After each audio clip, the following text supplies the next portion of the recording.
Good morning, everybody. Hope you had a great weekend, and thank you for being here today. If you will, like, share, comment on the post, and then we will jump in and begin the 12th chapter of the book of Acts.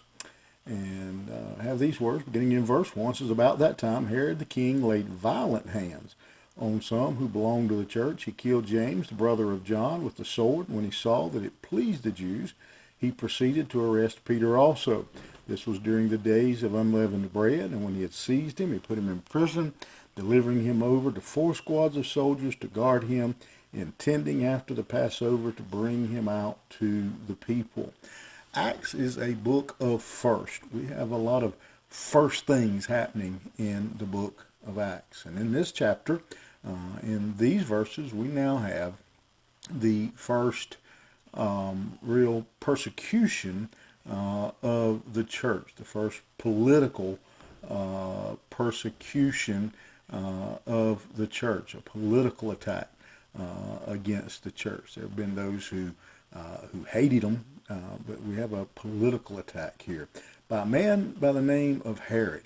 And this is Herod Agrippa the First. And he is part of a nasty family, just mean and nasty. They didn't just kill others; they killed their own family people. These are their history, their family tree reads like a horror novel. And so, just a few things about Herod. He was the grandson of Herod the Great, who had been Herod at the time Jesus was born and had tried to be rid of the baby Jesus by having all the children killed. He was the nephew of Herod Antipas, who had John the Baptist killed.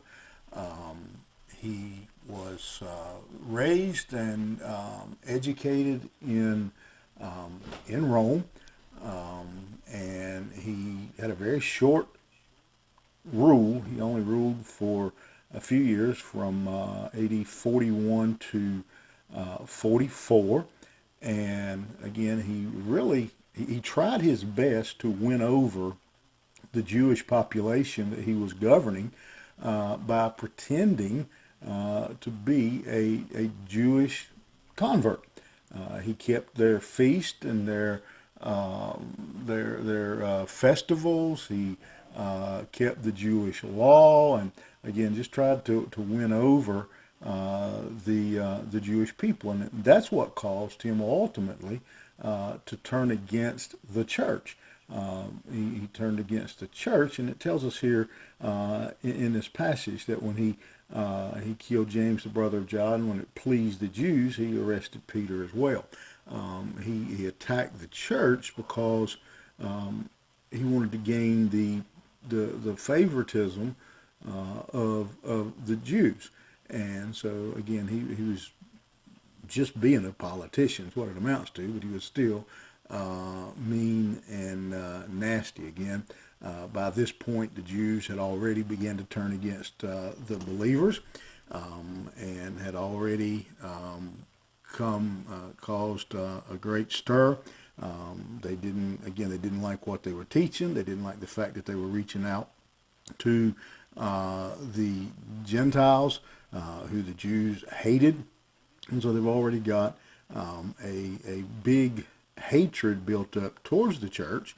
And Herod sees this hatred as just a opportunity to leverage the people, to gain points with them, and also destroy this group, these believers who he no doubt also thought to be a threat to his position. And so he was very, while again I declare it mean and nasty, I also recognize it as being a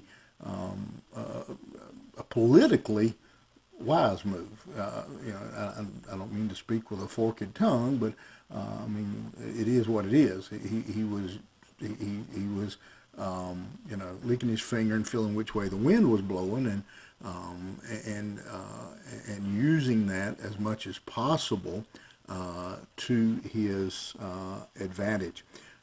It has now been about 8 years since Stephen had been executed, and which was really the first persecution of the church. This is the first the first governmental persecution of the church, and the reason for all this hatred comes back again the teaching of Christ, that he had fulfilled the law, and so the Jews, obviously they couldn't get that all to add up in their head. They wouldn't accept him as Messiah. And then again, I mentioned earlier that because the church was converting many Jews into Christianity, but also then because they were reaching out to the Gentile world as well. And again, just being a good politician, smart politician, he recognized this as an opportunity to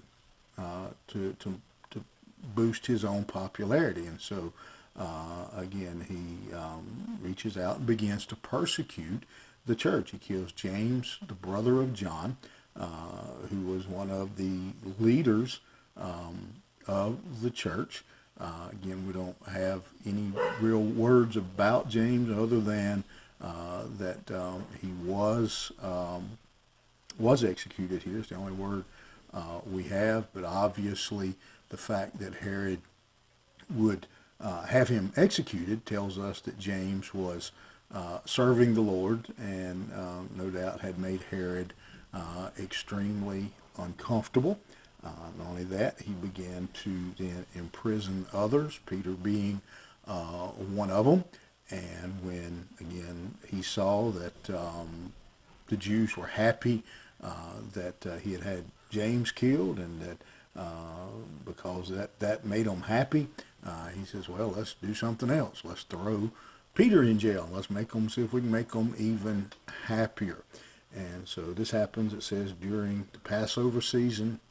And so there would have been thousands upon thousands of people, perhaps hundreds of thousands by some estimates, who had gathered in Jerusalem, and in the middle of that big party, Herod's got the opportunity to really win over a lot of people with his actions. And so he's just tickled with what he's doing, and it's working, so he grabs Peter up as well, and just to make sure there's no mistakes, that nothing goes awry, he puts a really large contingent of guards around him.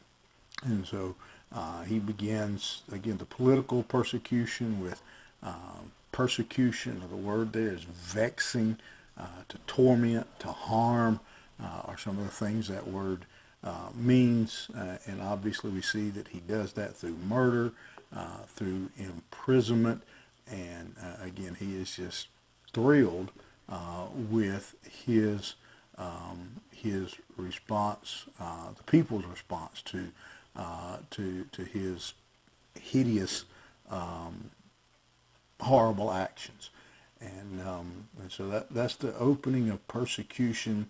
It's just a good lesson to us here when we see that James, the brother of John, was one who was executed. Peter was thrown in jail. That we need to understand that persecution may come in America. We can never say we're above persecution. I know a lot of people preach, if you just follow Jesus, if you go to church, everything will be great. Ask these fellas how that worked. When we stand up for Christ, sometimes there is a very heavy price to pay, and you may be called on today to stand up for Jesus, and you'll have to make a decision. Do I stand for Jesus, or do I go along with the world? It's a choice you may have to make today. Have a good one. We'll see you here tomorrow.